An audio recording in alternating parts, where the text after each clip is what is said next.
सर्वांना श्री स्वामी समर्थ. तर आज मी जाणार होते लवकर गावाकडे, कारण यांना शेतामध्ये बरीच कामं होती आणि पाणी पण पडलं होतं थोडं. तर गावाकडं कमी आहे म्हणून सांगितलं होतं, म्हणून आम्ही लवकर जाणार होतो. तर त्याच्यासाठी मी पोळी भाजी लवकर बनवली आणि लेकरांनी टिफिनसाठी मला ढोकळा सांगितला होता रात्रीच. तर सकाळी लवकर उठून त्यांच्यासाठी ढोकळा पण बनवून घेतला होता. तर रिद्धीने सगळा ढोकळा कट केला आणि दादाला आणि आईला नाश्त्यासाठी दिला होता.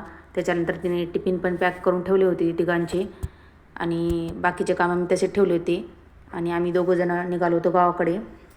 तर बाकीचे जे कामं राहिले होते ते मी परत येऊन करणार होते, जसं की कपडे भांडे, कारण उन्हाळ्याची कामं ना सकाळीच लवकर करावी लागतात, त्याच्यामुळे यांना सकाळी शेताला लवकर जावे लागते.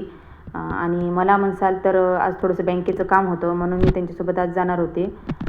तर त्याच्यानंतर आम्ही जातेवेळेस हरडपकून जाणार होतो, कारण वाटेगावकून जर पाणी जास्त पडलं असेल तर गाडी चालत नाही म्हणून. आणि हरडपला आपण जातेवेळेस आम्हाला थोडं पाणी लागलंच होतं, बारीक बारीक चालू होतं पाणी. आणि त्याच्यानंतर आलो होतो आम्ही घरी. आणि घरी मला घराची साफसफाई करायची होती, कारण 8 दिवसाला किंवा 10 दिवसाला मी गावाकडे येत असते दळण नेण्यासाठी किंवा मग बाकी त्याच्या व्यतिरिक्त काही कामं असलं की. नाहीतर नेहमी गावाकडे यांनी आली की यांनी साफसफाई करून जातात. तर साफसफाई मी करून घेण्याच्या अगोदर मला महत्त्वाचे काम होते, ते म्हणजे दळण दळायचे होते आज परत. तर त्याच्यासाठी लाईट जाईल म्हणून मी लवकर चक्की सुरू करून ठेवली अगोदर आल्या आल्या, आणि दळण पण टाकून ठेवलं होतं. आणि कसं असते गावाकडे नेहमी सणावारांसाठी यावेच लागते, त्याच्यामुळं घर नेहमी साफसूफ असलं की जास्त वेळ पण लागत नाही आणि घर पण नीटनेटकं राहतं, कधी पण आपण येऊन राहू शकतो. तर त्याच्यानंतर मी थोडेसे गहू निसत बसले होते दळणदळेपर्यंत. आणि यांना दुसरं काम होतं ते म्हणजे तुरी द्यायच्या होत्या बायांच्या, ज्यांनी तुरी केल्या होत्या. त्याच्यानंतर त्यांनी बायांना त्यांच्या तुरी मोजून दिल्या आणि आम्ही परत निघालो होतो हातगावला जाण्यासाठी. तर मी दळण ते बांधून ठेवलं होतं आणि अंगुराची वेल म्हणसाल तर खूप सुंदर झाली होती.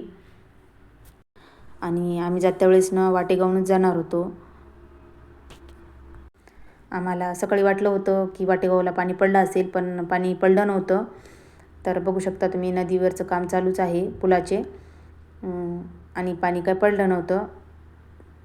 त्याच्यानंतर आलो होतो आम्ही घरी. तर घरी आल्यानंतर बघितलं तर काय, लेकरांनी सगळी कामं करून ठेवली होती.